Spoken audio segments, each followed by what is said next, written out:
Hey guys! Hi, Doc! Ayan. Guess who? Ang kasama natin ngayon, si Ma'am Cristea at saka si Ma'am Batang. Ayan. So sabi ko, interviewin ko sila. Magtabi-tabi nga kayo para, yan. Ayun, maraming salamat. No? Ambush interview ba to, Doc? Oo. Ambush interview dito sa Manalo Resort Hotel. Actually, sila ay nagstay dito kagabi. And nag-swimming at pinagkaguluhan ng mga fans nila hindi doon. Hindi naman po, Doc. Natuwa lang sila at ako nakakita din eh. Ay sabi nila, bay, gaan layo daw ng abot ko. Ba't daw ako nakaabot ng Rizal? Oo nga, natutuwa naman ako sa mga dalagitang ito. Kaya sabi ko nga, interviewin ko nga. Biruin mo, meron kasi sila guys na, kung hindi nyo pa familiar, meron silang 1.8 million followers sa Facebook. Eh, ang mga video niya, puro kalokohan, puro yung nagpa-prank sila. Nakakatuwa talaga, kaya talagang wholesome naman eh, no? Wala namang mga controversial. Wala naman. Pero ano, depende po yan sa ano eh. Kung yung ibang mga nanay, hindi sanay sa joke-joke. Comment po talaga sila ng, kumbaga wala daw respeto. Pero, nasa magulang pa rin na. Ano kami, nagpa-prank sa mga tatay, yung tatay ko kasi namin. Ano yun, mainitin ho yung ulo, maligalig. So, baga pag inasar namin, magagalit talaga. Eh, nakasanayan na po namin na ganun ang banding namin, na nag-aasaran kami. Ay, kung sa ibang tao po na hindi sanay sa ganung banding ng magulang at anak, parang kawalan po ng respeto yon. Pero siguro kasi iba, dapat rin respeto nyo, hindi nyo ginaganyan yung tatay nyo, yung mga ganun. Pero sa iba naman po, natutuwa sila kasi iba daw yung connections namin bilang mag-ama. Kasi nagagawa namin magbanding ng ganun. Ang napanood ko talaga, tawa ko ng tawa dun sa video na gumawa kayo ng ano ba yun? Parang milk tea ba yun, Doc? Milk tea na merong mga tayo ng kambing. Ang kasagwat ng tatay ko po doon ay si Ate Batang. Sila magkasagwat. Sarap na sarap ako, Doc. Kasi sila, Doc, alam niyo yung mga fans namin, pag kami yung gumaganta kay Parendeo, galit na galit. Pero pag si Parendeo yung gumanti sa amin, parang tuwang-tuwa pa sila na, di, gawin mo pa yan. Ganyanin mo pa mga anak mo. Kasi nung inanuhan yung mukha namin, palitada. Napanood nyo ba yung, Doc? Yung palitada, yung sementong hinalo, tapos kunyari nagpapalitada si Papa. Tumalsik yung palitada sa mukha namin, pinumpuno kami ng semento sa mukha. Tumungtuwa yung mga tao kasi gumanti sa amin si Parendeo. Hindi ko napanood yun. Natututo na siya mag-ganon. Natututo. Sa tinagal din po ng panahon, sa tagal din po ni Ate Batang na nagbablog kasi siya po yung nauna eh, siya yung unang nakilala. Bali year, ikaw nagsimula? Ano po yun, 2018, parang ano lang ho yun, nagkakatuwa lang ho kami syempre bago sa pandinig ng 2018 yun, wala pa ho masyadong mga vlogger nun. Nagkakatuwa no kami, nagkukwentuhan, nagsalita ho ako ng Batanggenya. Sabi ko, huwag mong i-zoom. Ngayon. Kumbaga sa pandinig ng ibang mga viewer, pag sa pandinig niya, nilike ko. Nasa doon ako nagtuloy-tuloy. Bali, ngayon lang din ako na kumbaga nagsipag na mag-vlog 2019. Dahil na ginagawa ko lang ho dati yung vlog, dahil natutuwa ho ako na maraming taong nakakakita. Sabi ko, ako taga-bundok lamang, dami-dami nanonood.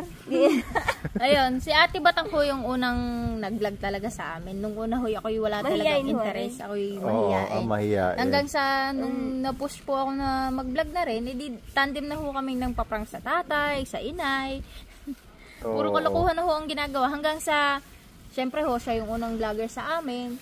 Siya ho yung nag-train kay Kulot ng pagiging kulot talaga. Kung ano ho yung kulot na napapanood nyo ngayon sa TV, ay si Ate Batang ho ang salarin noon.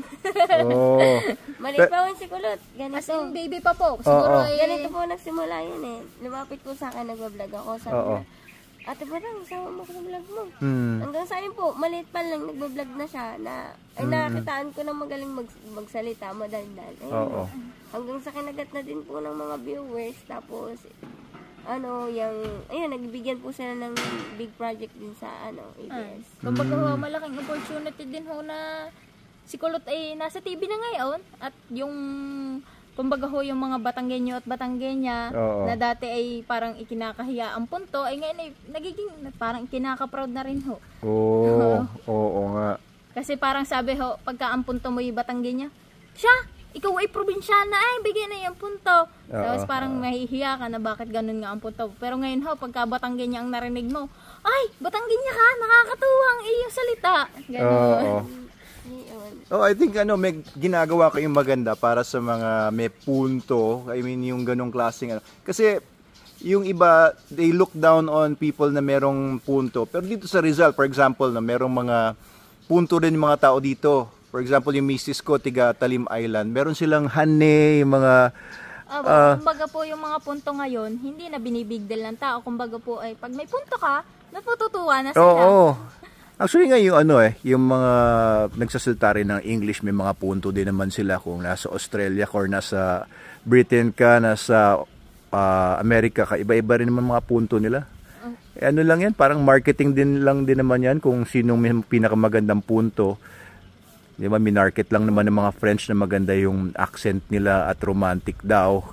Kasi City of Love yung Paris, pero I think marketing lang naman ang punto no? Kaya minamarket niyo yung punto somewhat na nagiging patok na rin siya. Opo, ngayon po parang marami na rin gumagaya sa salitang Batanggenya. Ala ay, bakit ikigayaan? Pero parang ilalagyan niya na ho yung salita ng puro ala, hanggang ganun. Pero yung yung pagbablog, sinimulan niyo pala ng mga 2019. 2018 po talaga nagsimula si ate. Tapos during pandemic po, doon po talaga siya mas minahal ng tao. Kasi syempre po, nung pandemic, nasa bahay lang tayo, bored na bored tayo. Parang ang laking tulong po na nung nagsimula si ate ng pagbablog, nababawasan po yung mga homesickness ng mga taong nasa bahay. Kasi pandemic. Kumbaga, pag napanood nila, kakatuwa rin batang are. Kagaling magsalita ng Batanggenya. Pero ito talaga ginagawa niyo full time, pagbablog. Ano pa ginagawa niyo ba bukod sa pagbablog para sa mga hindi nakakita sa inyo sa araw-araw? Ano po, may mga small business po kami, like yung piggery, and then yung minsan po naghihat din kami sa kay Paring Deo sa mga gawain doon. Paring Deo yung tatay nyo? Paring Deo, tawag mo sa tatay mo. Doon po siya nakilala. Kumbaga, hoy, Paring Deo, kita babarek. Ganoon po siya nakilala sa Paring. Pero pag nagtatawagan kayo, pero ang tawag po talaga namin sa tatay namin is tatay. Tatay. Tatay Dayo. Papa. Isang tawag ko, doon Parang Dayo, yan. So pati tatay niyo naging vlogger na rin. Walang gano'n, pag gano'n, tatay mo, tatawag mo ang pare. Kumpare nga naman yan. Kumbaga ho, sa mga nakakapanood ho sa amin sa pagbablog, ang tingin ho nila talagang yung buhay namin is parang scripted lang. Kung makakarating ho kayo sa amin sa Batangas, talagang kung ano ho yung nakikita nyo sa video, ganun sadya ang buhay namin. Talagang may piggery talaga kayo. Yun talaga yung may kambing, may baka.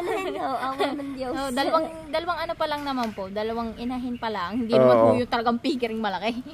So talagang meron talaga kayong farm, tapos yung piggery nyo, ilan na yung mga baboy nyo? Dalawa pa lang yung dalawang ba? Inahin. Hindi mo ho yung talagang napakalaki. Balak nyo bang palakihin yun? O sagabal ba yun sa pagbablog nyo?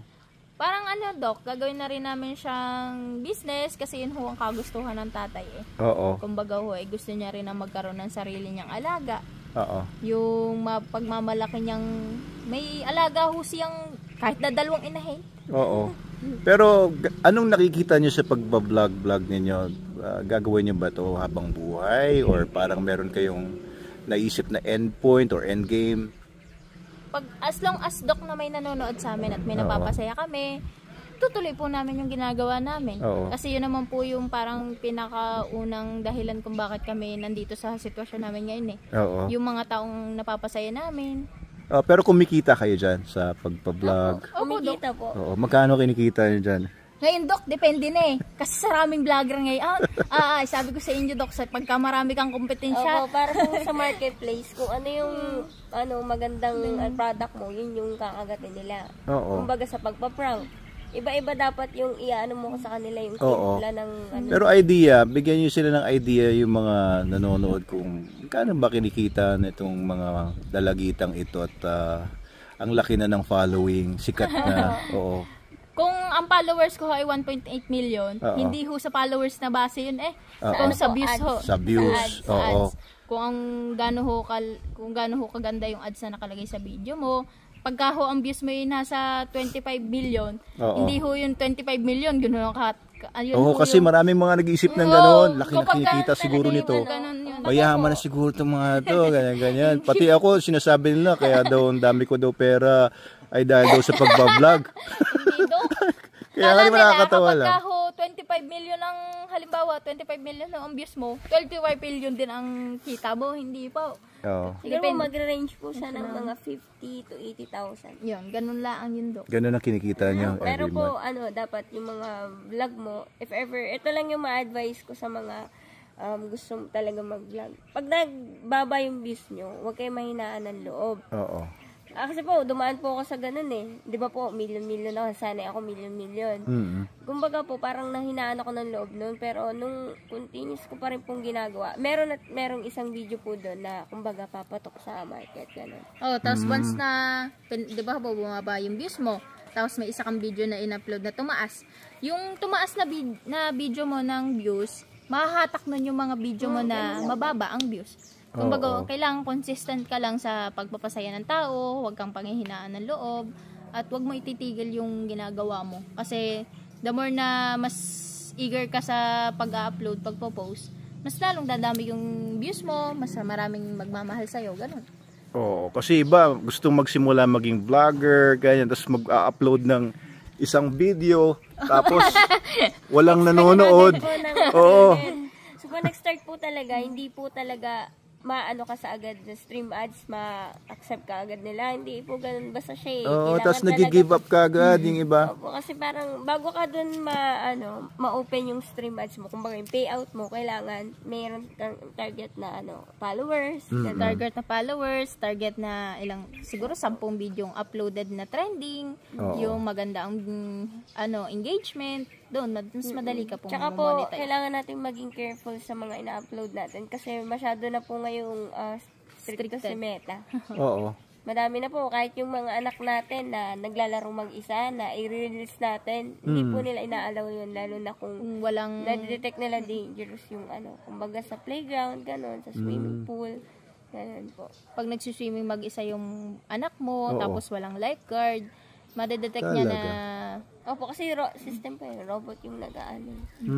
Kaya, mahirap din po mag-appeal. Ilang araw din, or hindi na nila Yun yung isa sa nagiging problem po ng mga nagsisimulang vlogger ngayon. Magpo-post po sila ng isang video na marirestrict sila, tapos, hindi po nila nagagawa ng action agad para ma-appeal yung kung ano yung problem. Tsaka po, may mga tapos panghihinaan na po sila ng loob na mga nagkukunwari na monetize ka na, and then may link na naka-provide doon. So, pag nilagin nyo doon yung email and password nyo, wala na yung account ninyo. Kaya, maging careful na lang po tayo sa mga emails na dumadating sa atin or message. Kasi yung iba, nakalagay doon, accept ka na for monetization. So, ikaw bilang vlogger, akala mo, accept ka na talaga. So, madali kang lalagay mo yung password at email mo. So, pag ganun po, tingnan natin yung email, tingnan natin yung ginagamit nilang mga account kasi more on scam talaga sila. May mga ganun talaga. Mga iba Tapos meron din pong kumakalat sa Facebook na nagpapanggap na Meta, na sesendan ka ng mga parang restricted yung video mo, pero hindi naman restricted yung video mo, shinare yang nila. Tapos meron dong link na nakalagay na how to appeal, kung bakit ka na-restrict. Yun po yung isa sa scam. Kasi naranasan ko rin yun, Dok. na kuha nila yung FB ko, na-hack nila yung FB ko. Grabe Ang laking bagay lang talaga is 1 month yun bago nabalik. Basta 1 month. Opo, basta kakausapin mo lang talaga si Beta. Huwag mo siyang susukuan. Oo, pero kasi dumating din sa point na sumusuko na kayo. Ayaw ko yun na mag-vlog. Dok, lalo na po nung nawala yung Facebook ko sa akin. Kasi 1 month din yung Dok. Parang sabi ko, wala nang pag-asa itong bumalik. So, parang nag-iisip na ako kung ano yung next na gagawin ko. Kasi siyempre, Dok, mahirap na magsimula ulit eh. Gumawa ako ng another Facebook account ko na sa laking bagay dahil doon ko po napatunayan na wala man ang Facebook ko. May mga tao talagang solid na nagmamahal sa'yo. Kasi, Dok, siguro wala pang 1 month or wala pang 1 month, nag 100k followers agad ako eh. Ayos. Ayun. Doon mo mapapatunayan na mawala man sa'yo lahat, may mga taong mag-i-stay. Wah, hugot. Parang Oo. Yung interview nito. sabi ng mga viewers na Haba na ba? Sige, paikli lang natin. Yung interview ni Doc, baka mga Oo. ng buhay. Hindi, kasi hindi, ibang angulo lang kasi to.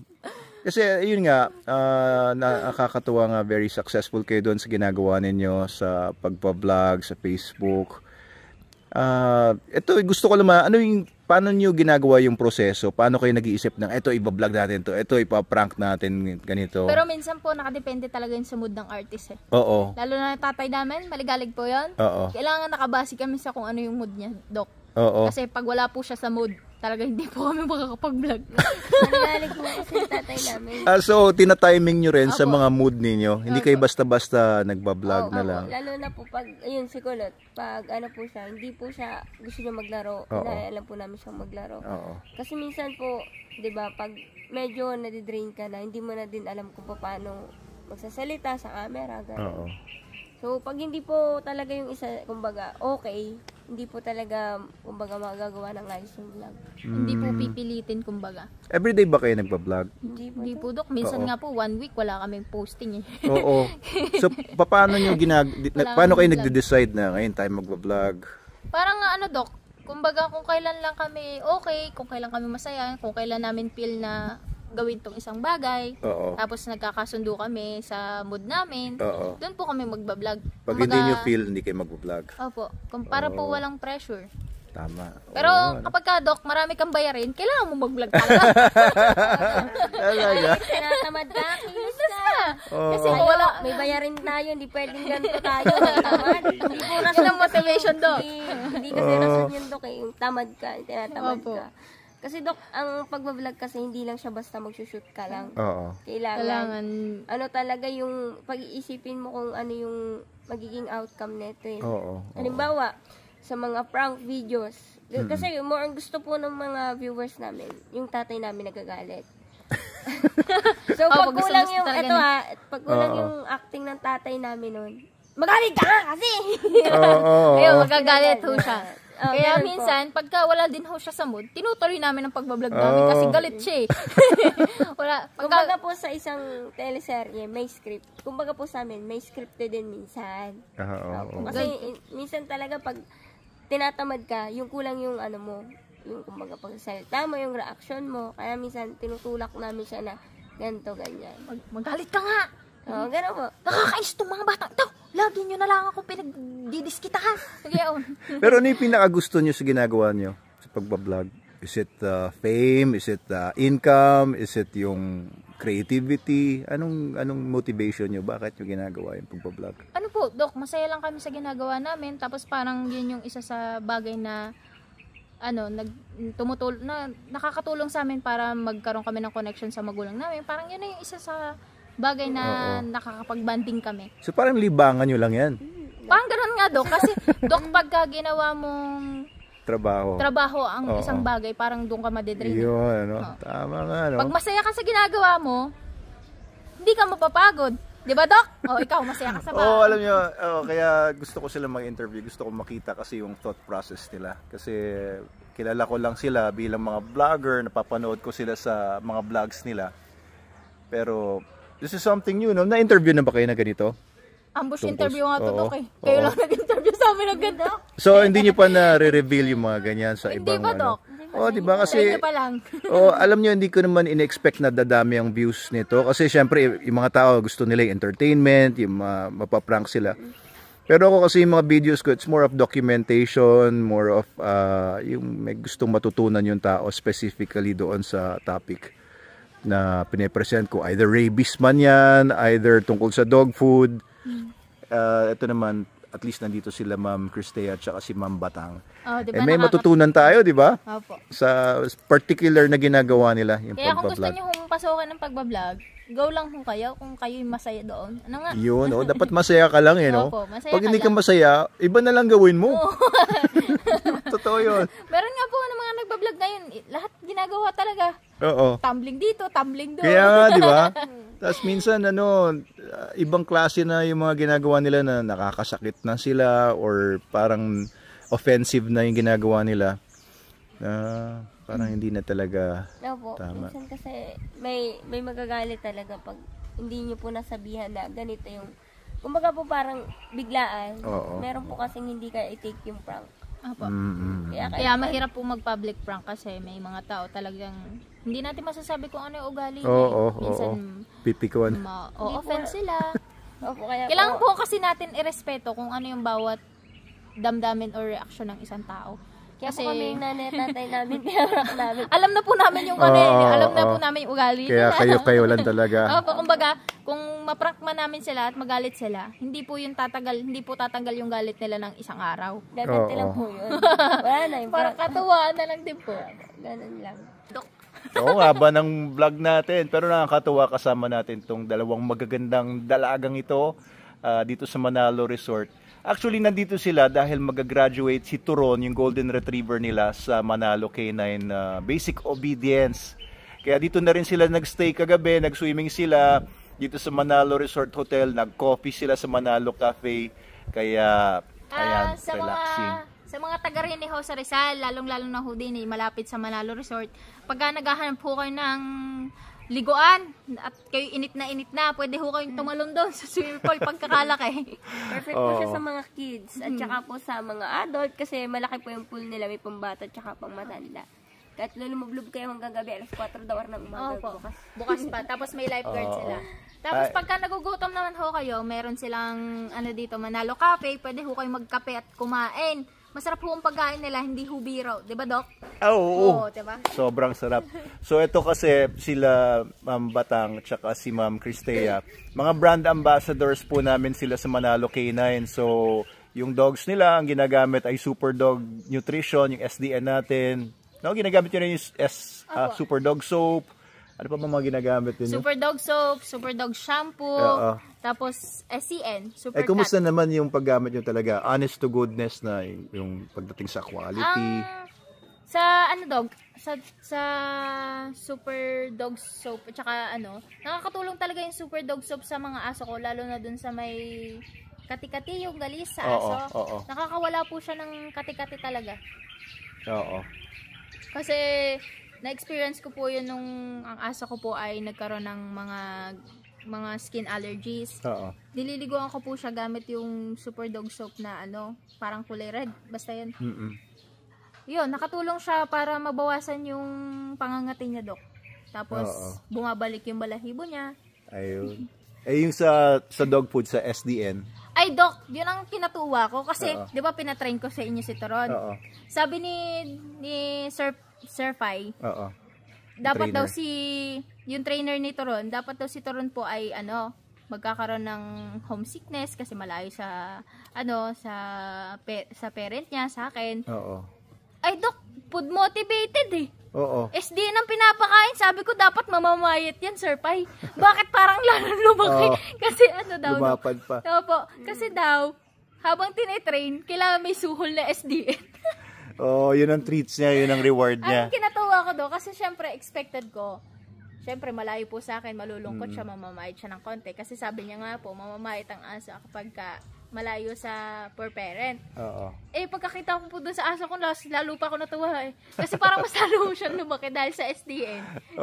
So puputulin natin tong vlog neto. Mamaya panonoorin natin yung graduation ni Turon, yung golden retriever. Super dog na siya ngayon. Super dog kasi na-train na, good boy na dog. Kasi yun, nangangarate? Narinig ko. Superman yan dati, super dog na dog. Nalipad yun eh. Lumilipad at nangangarate daw. Hindi na siya aggressive. Yun ang isa sa pinakamalaking bagay kapag may basic obedience yung alaga nyo. Hindi na siya aggressive, hindi na siya kumbaga takot sa mga aso na ibang aso niya, hindi na siya nagagalit, kumbaga hindi na rin siya takot sa ibang tao. Yun, that's for another vlog. So gusto ko lang pasalamatan dito sa vlog na to si Ma'am Cristea at saka si Ma'am Batang sa pagpunta dito sa Manalo Resort Hotel and for being our brand ambassadors and sa yung trust na binigay nila sa amin para kay Turon sa training niya and sa pagpo-promote ng mga products natin and dog training. Ayan. Thank you po, Ma'am Batang, Ma'am Cristea. Salamat. Salamat sa inyo. Ilang.